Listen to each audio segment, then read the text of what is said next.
everybody? Welcome back to Mortgage Ballers. This is Rich Hanlin, and I have Yana. Hold on a minute. We're going to get this right. Hano Yadegar. Yadegar. Did I say it right? Yadegar. Yeah. Damn. Damn. We did Close. this last year. It's never close enough. Never close enough.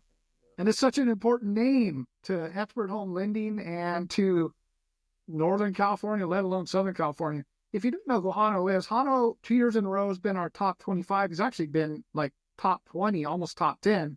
But month in, month out, Hano is a top originator at Xpert Home Lending. He probably is wherever he goes. Right now, he's blessing us at Xpert Home Lending.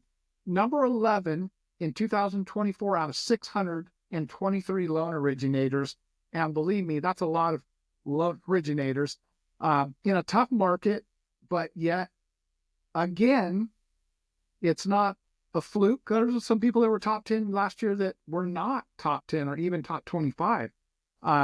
We've had some really strong people come aboard to even push on you guys who are top, and yet you still just do what you do. Thanks for coming on, giving us your time. You're welcome. I mean, year over year, I'm not going to ask you what you do in a day, but what's your mindset, man? I mean, you must have just absolute dominance over your day and everything that you do, the confidence. I mean, obviously there's some thought process here. Yeah, You can't just keep doing it, man. I think it's, I was thinking about this the other day. I think it's just more I hold myself accountable. I think that's the only thing is I don't want to disappoint myself. And then I don't want to disappoint the people around me, my employees, my family. Those are the little factors that just like keep me driving forward. And really, I think it comes down to that. Do you hold yourself accountable to what goals you set for yourself? And then like, did you make the day what it needed to be to accomplish that? Or did you just waste the whole day and not do what you needed to do? Yeah. I don't like going in front of 40 people and talking, and I'd rather be fishing. I'd rather be, so I just hold myself accountable, and I have to do that in order to achieve what I need to achieve, So I think that part of it right there, that the holding yourself accountable is huge, huge, huge. Yeah. So you said something there. So that alludes to a question. So you actually do some speaking events yourself then to get in front of people. Is that realtors, clients? Yeah. Well, what I first do is I try to find a real estate agent who I can relate to. It's all relationships, right? If you don't like someone, you won't do business with them. If they don't like you, they won't work with you. So I just find people that I like working with, that I can communicate with. Some of them become my very good friends. Some of them become my sisters and brothers. And I treat them the way I want to be treated, and I do my best, my very best that I can do. Sometimes it's not enough and you lose that relationship, and sometimes it works great. And I've been fortunate enough to have some of those relationships, and many of them have lasted many, many years. And as they grow, we grow, and we help each other. And that's kind of what it's been all about, really. It's just finding the real estate agent that can connect with you and that has your work ethic, and that you guys can connect with, relate to each other, and then just grow from there. I don't know if I've ever asked you this. I've been asked some of the people, do you speak other languages besides English?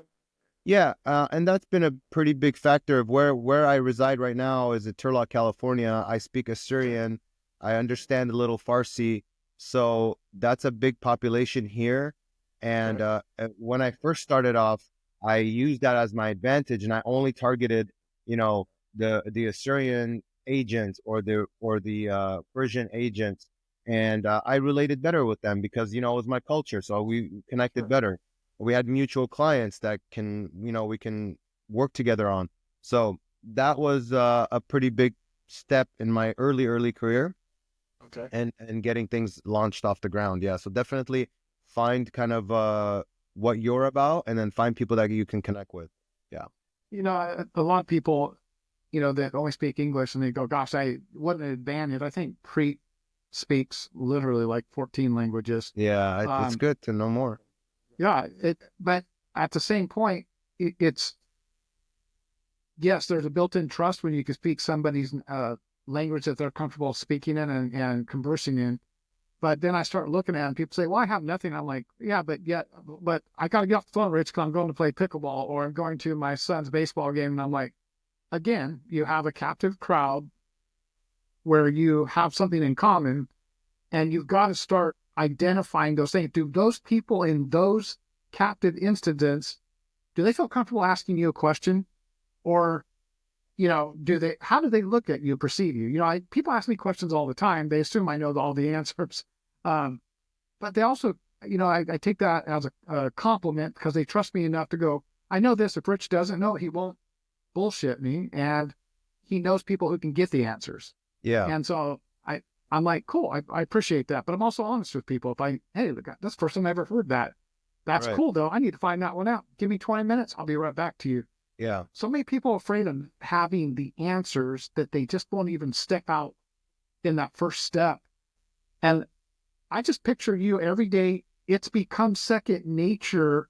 What most people are fearful of, you're no longer fearful. You've worked it out of your system. No, I'm still fearful. I'm still, I get that, that the gut feeling like, man, I don't want to do this right now, and how do you overcome that? Yeah. And for me, social media is really fearful for me. It's just, I don't like doing it. I don't like being out there doing videos and stuff. But what I did was I contracted a local guy who's really good at that stuff. And I said, listen, I need you to hold me accountable. You tell me what I'm going to say.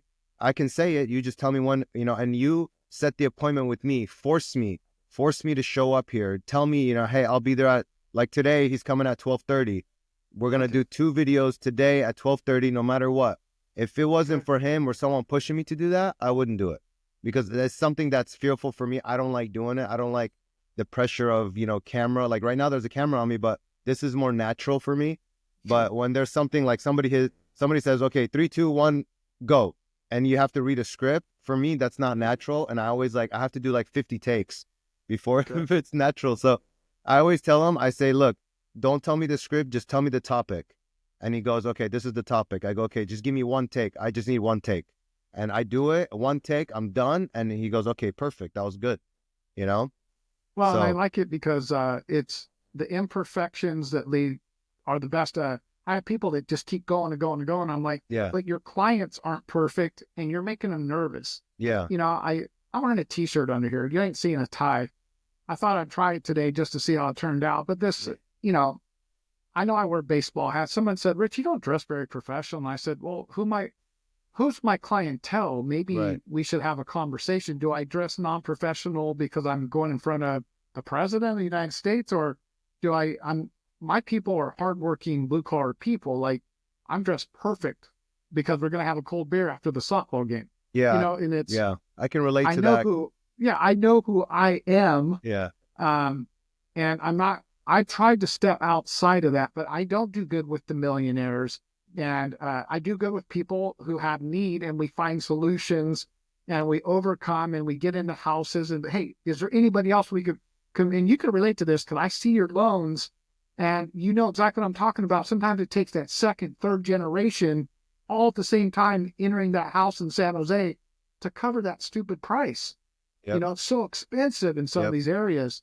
And people shy away from that. They're looking for just a standard, 2 people that make a W-2. Like, I don't get those kind of loans no more. Yeah, I don't. I got to fight for every loan. It's all a grind, man. Every single loan is a grind, and just keeping all parties happy and making sure the file's moving along. And it's just I've been doing this for a long time, and it's tough, bro. But you got to grind it out. Who's your team? Who's your team that you have right now that back you up? I got Justin here. I got Justin's my assistant, kind of like my right hand. And then I got Veronica, who does all the operation stuff, processing stuff. And then we got Albino hired on as a Spanish-speaking loan officer who I'm mentoring. I try to I want to mentor one person a year, whether it's mentoring through the lending side or mentoring through the construction company that I just opened up, and then also the social media guy that I just hired on. I'm kind of mentoring him, so I kind of like doing that and helping people get to a next level. because I didn't have that when I was starting off. I didn't have anybody really mentoring me. I had someone with me who was Adam Stevens, and he was kind of with me and pushing me. He was a big push for me. But other than that, I never had someone like, hey, this is what you need to do. This is what, these are the next steps. This is kind of the layout. I had to just pave the way for myself and learn by mistakes. And, so, so it's been quite a journey, but it's been fun, and we've grown a lot and made a lot of money. And so, and the only thing is every year you start over. So it's every year, every January, my numbers go to zero. Yeah. And I get into my own mind, and I'm like, okay, what am I going to do this year to make what I made last year? Because I got to make more than what I made last year. I can't make less. It's, that's not good. So I saw the 1099 that you sent me, bro. Oh my God. When I saw that thing, my wife thought it was,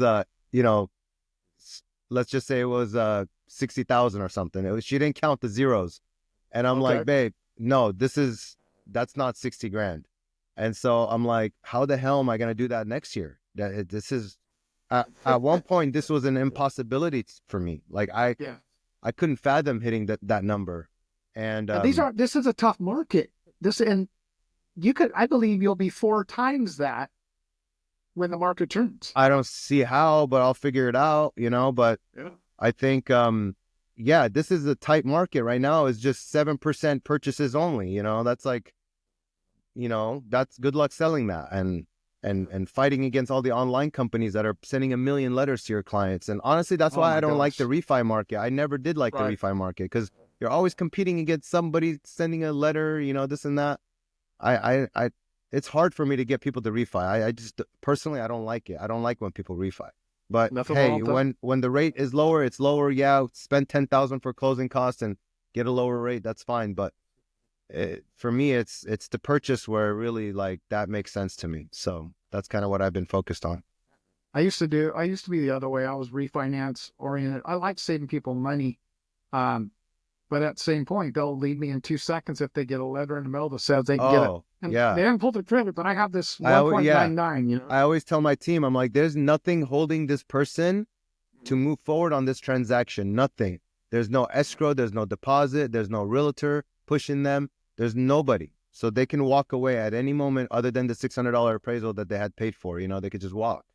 So, that's why I've always, and Adam has always pushed me, like, always be purchase driven, because that's how you're going to survive. And the low hanging fruit that comes down the road, then so be it. We'll take that. And that's great advice. I got that advice later in life after I was only refi, but that 2008 market crushed me enough to make me say, okay, this is the time to redo it. And I'm glad I did, because it's gone from getting crushed now to where I'm at today. All right, let's go a different route. You can't work 24/7. What do you do when you're not working? What is your unplug that you do? Okay, so I used to remember last year we had this conversation. I told you like after 12 o'clock, I don't really, I go to like 8:30 to 12 is kind of my lone world. I'm here. I'm moving and shaking, getting updates, updating people. After 12, I'm just basically taking phone calls, realtors, hey, this and that. I got a client. I need you to call this and that. I need you to call this person. Okay. I can do that anywhere, right? I could do that anywhere. I could do that on a boat, Sure. So, I was getting from like 1 to 5, 6, 7. I was really like, I didn't know what to do. I could set up a couple meetings with realtors, which is fine, but that's just a few hours. So, I ended up opening up a full-blown like handyman construction company just because I heard you say that. Tell us about that. Yeah. So, my dad's a carpenter 40 years and retired, and he needed some extra money. And I'm like, you know what, Dad, like I don't got nothing to do. Let me just dabble in this stuff real quick.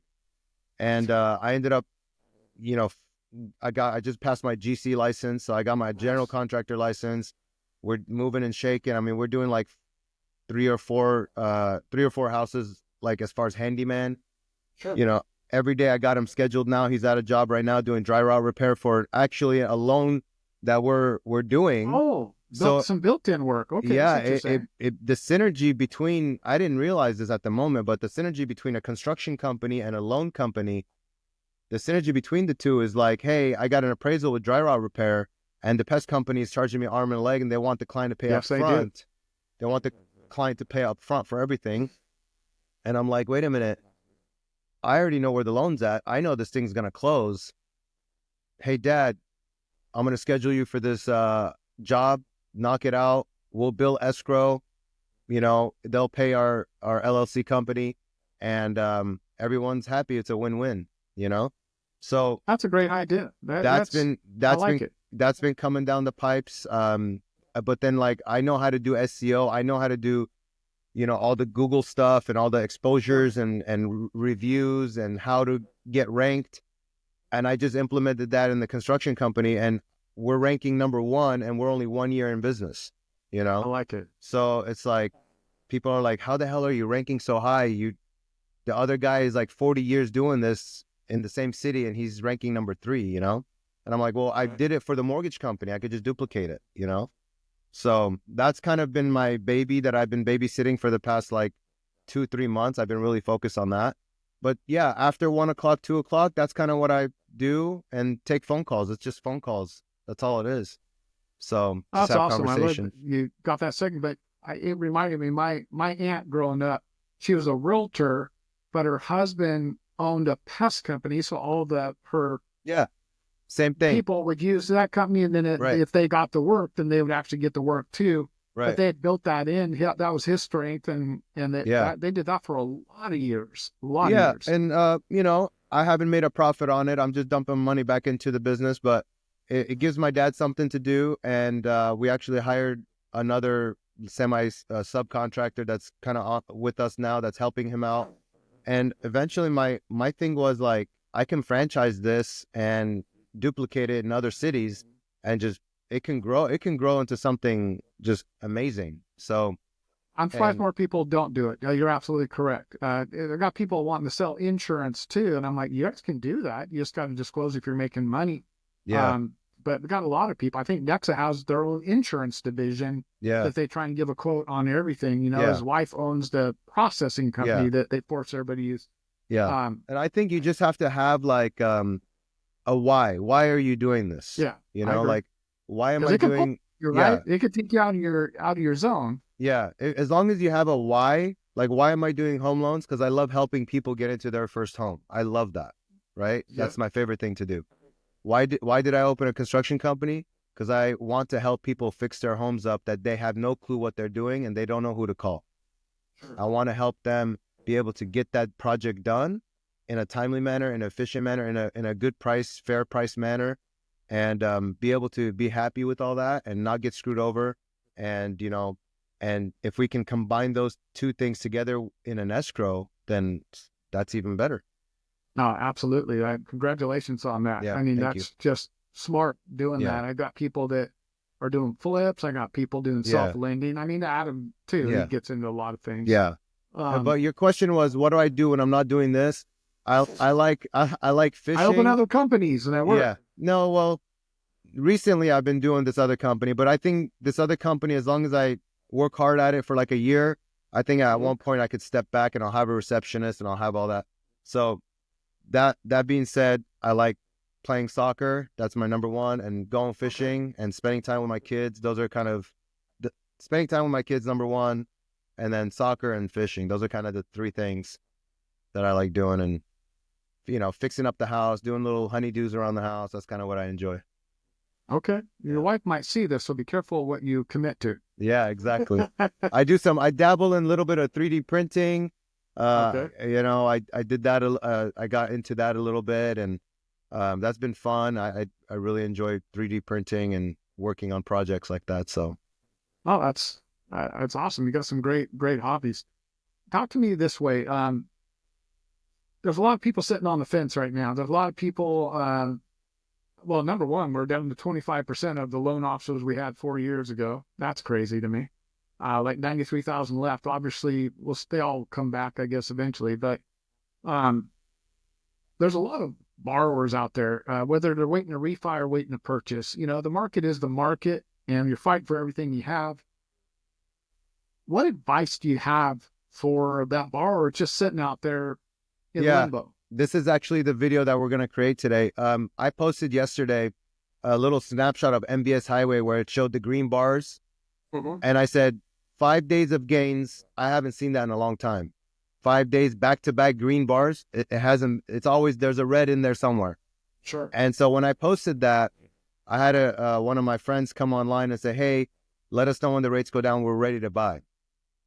And I'm like, okay, what's going to trigger you to buy? A 6% rate or a 5% rate? Which one? And they're like, well, if they start hitting sixes and low and high fives, we're ready. I'm like, well, I could do a 2-1 buy down right now, and you could buy right now. And you could take advantage of no one buying, where you can kind of lowball a little bit, and you won't have 40 people making an offer on a house. Why are more people not buying right now? I don't get it. I don't know why there's not a flood of people in the market taking advantage of the 2-1 buy down program. We know the rates are going to go down. 2 years is enough time, I think, to risk it. And then you gain you gain the appreciation. The house goes up in value 5% per year. So you're already ahead of the game. When then in 2 years, you're going to have a flood of people hit the market. You're going to have 40 offers on a house all over again. I remember that. And you're going to have people coming in. Oh, I got 40,000. I'm going to put on top of it. I want to win this house, you know? And for what? For a 5.5 rate? I don't get it. You're paying you're 30K over. Way more. The sellers aren't going to be willing to pay for that 2-to-1 buy down. You know, there won't be. Yeah. You know, it's when I look at that 2 years, it's like, hey, let's look at the full dollar value of what you're really talking about, because in the end, you're chasing a rate, but there are dollars attached, because I could get a lot of sellers to pay my 2-1 buy down and possibly cover all closing costs. I got realtors that might kick in money, and I could get you there today at this amount of money out of your pocket, but in 2 years from now, that 5.5, you're going to be paying all of those, because no one's going to give you credits. No one's going to do anything. They won't have to, because it's going to flood out. Yeah, and you bought the house at, let's say, $485,000, and now that same house is at $535,000, and you're not getting any credits. So that's a great way to look at it. People don't go that deep, though. Yeah, like, okay, the $300-400, let's say the $200 extra you're going to pay per month because of a higher rate. Now you're $50,000 over on the price because 2 years have gone by, and you're still going to pay the $200-300 more anyways. Now, even with the lower rate, you're going to pay $50K more for the house. So that's the part where I got to get really good at communicating that across the board with social media, and that's why Will is coming today, and we're going to do a couple videos on that and see how we can get people to understand that's a good video right there. You know, it's a good video because you articulate it well. A lot of people, I just saw that was 2-1 buy down. They're not getting really what you're saying when it comes to the full dollar value. You got to walk them through what you're saying. I've told real estate agents, I mean, multiple meetings, multiple meetings with real estate agents. Hey, you know, if you got people on the fence, why are they on the fence? I don't understand. Have you spoken to them about this 2-1 buy down program, and have you laid it out for them? MBS Highway has a good flyer that says, you know, rent versus buy and all that, and the graphs and how much you're going to appreciate. Why are you not taking advantage of these things and presenting them to your client? Oh, he doesn't have the time, or he's hard-headed, he's stubborn. And for me, like, I don't know, if I was a real estate agent, I would be selling the crap out of it.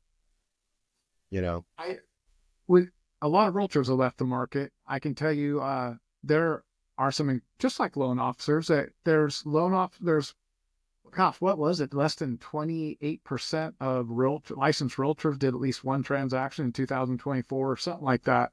Yeah. So there's a lot of people that they're out of practice. Maybe they hold on too tight, but it should be flushing the market to the point. Not everybody is a high-end realtor. Not everybody's a high-end loan officer. That just because you get a license doesn't mean that you're the same as the person, as the same as the next person in the person.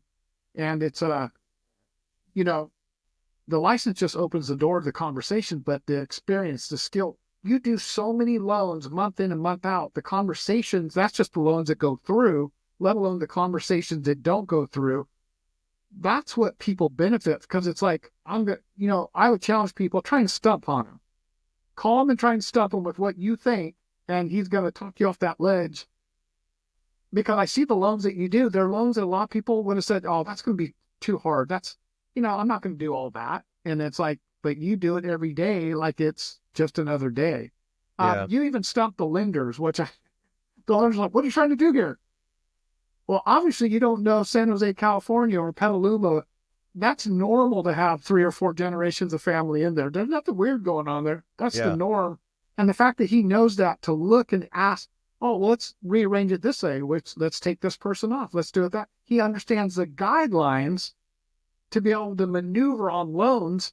That's not playing the system. That's understanding guidelines and finding a legal way to do that loan with what you've been presented. Yeah. And I love those conversations because half the lenders, I don't mean this mean towards them, but I'm like, man, you guys are out of practice or something with this market, because there are no easy loans right now, and you got to fight for everything you get. Our job is to push it as legally as we can, as far as we can. And I mean, just like when I see a 79 back end on a VA, because there is no back end ratio as long as you get an approval. But yet we don't say nothing about that all day. And I'm like, shit, how are we doing that? Yeah. But no, I love watching your loans. I mean, your biggest videos would be people of you turning a tough situation into a homeowner. Investors buying those houses, buying the next 3rd, 4th, 5th house. You have this built-in trust because you get it done. You don't just hit a bunch of singles. You take them all the way around, and they close and they go home. And that's, anybody surrounded by your team, that's a pretty good leader that they get to see day in and day out doing that. And so I take my hat off to you. That's why I like talking to you. As they say, like, you work hard, dude. You work hard. I don't like flattery because it'll slow me down. But I pull it back. Thank you, man. I pull it back. I appreciate it. Yeah, like I always say, like to real estate agents, they sell $3 million in a year, or I don't know what their awards are. They'll get like a top producer award and President's Club. Yeah, you can see my I don't have any awards, nothing. I actually don't like. I would appreciate it, but I don't like them because the more awards you have, the more flattery you have, the lazier you're gonna get. They're all here waiting for me to mail them to you. Yeah, I don't want them, bro. Like, I appreciate it, but I think the more flattery there is, that you get flattery and you feel like you're enough, and you're like, okay, I'm gonna step back a little bit. I've done enough. He said I did enough. I did 5 million. That's my, I met my goal, and for me, it's like, no, it's you telling me these. No, I tell you, I don't pay attention if I'm number 1 or number 600. I don't pay attention because I don't want to know. And if I know, then I'm gonna be like, oh, I did enough this month. I'm gonna pedal off the gas a little bit. But for me, it's like, no, I don't want to do that. I want to just keep going. I always feel like I'm not enough. I feel like I haven't done enough. I missed a conversation. I missed that appointment. I need to do more. I need to do more. So that's kind of what's up here. That I think maybe that's why. I don't know. I don't know what the reason is, but that's. How long have you been in loans? Have you always done loans? I started telemarketing for a mortgage company when I was 18 years old. I'm 41. Okay. And How I got long out. Did you do the telemarketing? I got out 4 years or 3 years during COVID, or not COVID, Okay. the crash. The crash. Yeah. Okay. I could tell you, I had to call, and everybody should probably start that route, even though, because you would separate a lot of people, because that skill set is so important later in life. I tell Justin that every time. I'm like, I wish we can telemarket again like we used to, because yes, what's going to happen is you're going to understand how to get to the point of conversations quickly without getting hung up on, and have a thick skin. And, you'll learn a lot of tactics to talk to people in ways that you can really sell over the phone. Nowadays, he just wants to text. He's like, can I just text them? And I'm like, yeah, okay, but I'd rather follow up that with a phone call maybe, Right. But then the other side doesn't answer the phone, Correct. So it's kind of a catch-22. But they're getting it, because that's all right. You're just purposely not taking my call. You talk about thick skin. I mean, I've been so tight on loans back in like late 98, 99, that we picked up we had a thing called the Lane Guide, and it was all homeowners in every county in the state of California. And that's what we use for our telemarketer. They'd go through all homeowners and we just keep it. But we had to lay off all the telemarketer. It was tight. And so we picked up the phone and just started calling ourselves. And all right, you do it. I'll do it. You do it. I'll do it. And we're working Saturdays. And you just, because it's the only industry that you just need one loan. And you could make it through this industry. Hell, realtors know that they could do one deal a quarter and probably get through maybe one deal a year, depending on the deal. And that's sad. That works against us. But you should get the lion's share because you're the one doing that. I'm not doing that. Why should I take the lion's share? I still run against people doing 50-50 splits and they're providing their own business. I'm like, what in the hell are you guys doing? That makes no sense to me. Now that's where I start to say platforms are different. And whether it's Xpert or Next or somebody, there's obviously, once you know your ability to produce loans, then go pick the platform that works the best for you. Because not every platform works for everybody. I get that. Yeah. But, you always give freely with your time. And if nobody, I think you're one of the top videos that was looked at from last year's Best of the Best. So people obviously relate to it. I would imagine it's going to do it again because you're giving real, what would I do now without saying it? This is what I do. This is who I am. This is my mindset. And because, look, no one's going to tomorrow just turn on a switch and be Hano, right? But you can start that direction, but there's enough room out there in loans, unless they're right in your backyard, that they're not even going to affect you. But the fact that you just gave all of that, I can't pay for that. I can't buy that. That is such incredible information that you just freely give. And I thank whatever, you for that. I mean, you could duplicate if you have the right mindset, you can do that in any industry, right? We've seen millionaires and billionaires in every industry, and you just gotta. I think it's the mindset first, and then learn and be the best in that industry. I would call my competition. I would tell Justin, hey man, can you call this handyman? When I was starting the construction side, I'm like, can you call this handyman and act like you're a client? I want to see what they say. Okay. And what I realized was they were not corporate structured. They were not as friendly, or it didn't seem like they were a bigger company than they were. They were really a handyman, right? Okay. When you call and you're talking to them, it's like you can hear them like banging a hammer in the background. Like it wasn't very professional. And so what I understood from that was separate the call from, the carpenter answering the phone to a company answering the phone and scheduling you and scheduling your work. You have more confidence in doing business with that company than, oh, this guy, I don't even know if he's going to show up. I don't even know. And so I think if whatever industry you're in, call the competition, pick up the phone or go to Google them, see who's number 1, 2, and 3, and call all of them and act like you're a client. When I sold cars when I was like 16, 17, 18, something like that, I was at a dealership, and they told us when we first hired on, they said, go walk across the street to Toyota and try to buy a car and see how you get treated. And then after that, go to Ford and see how you get treated.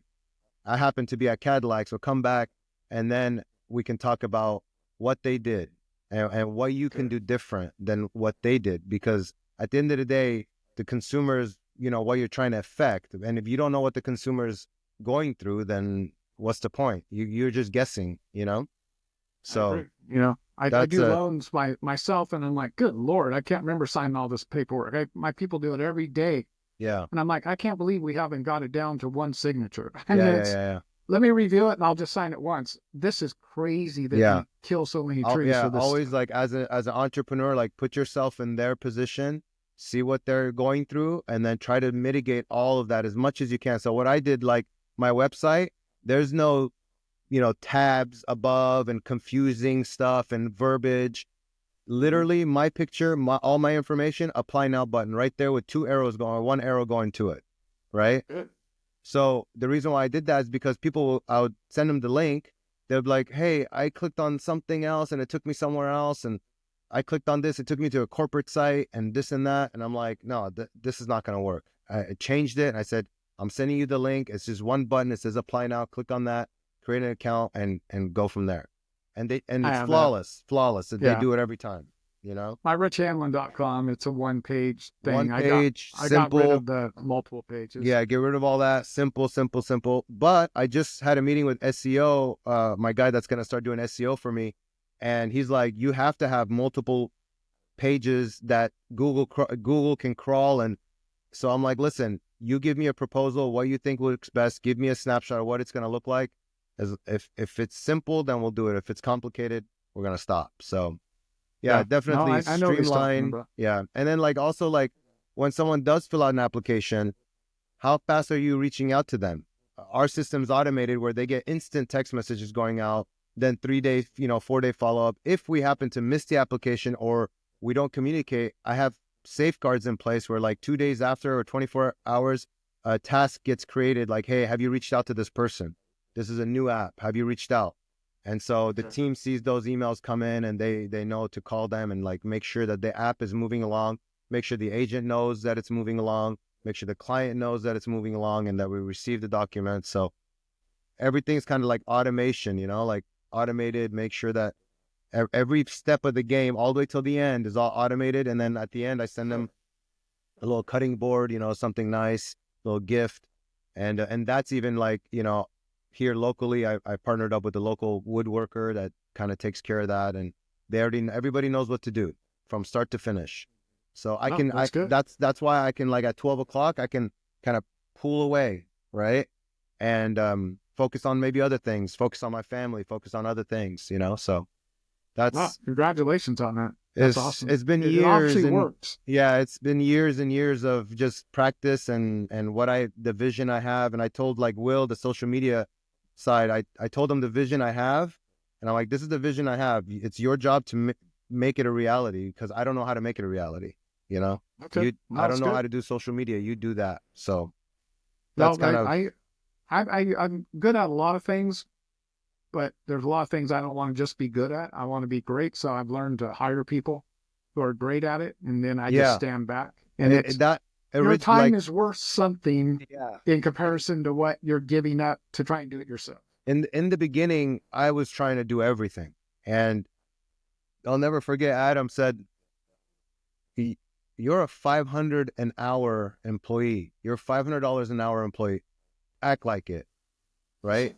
So if you're going to have a meeting with someone, you better make $500 on that meeting, on that 1 hour's time. And so that stuck with me. I'm like, okay, if I'm having a meeting with a real estate agent, there better be some substance out of this because I'm $500 an hour, right? Okay. Or I'm $1,000 an hour, whatever it is.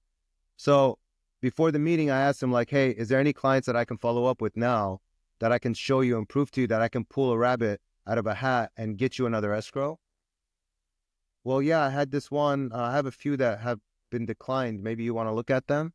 Yes, I want to look at those that were declined.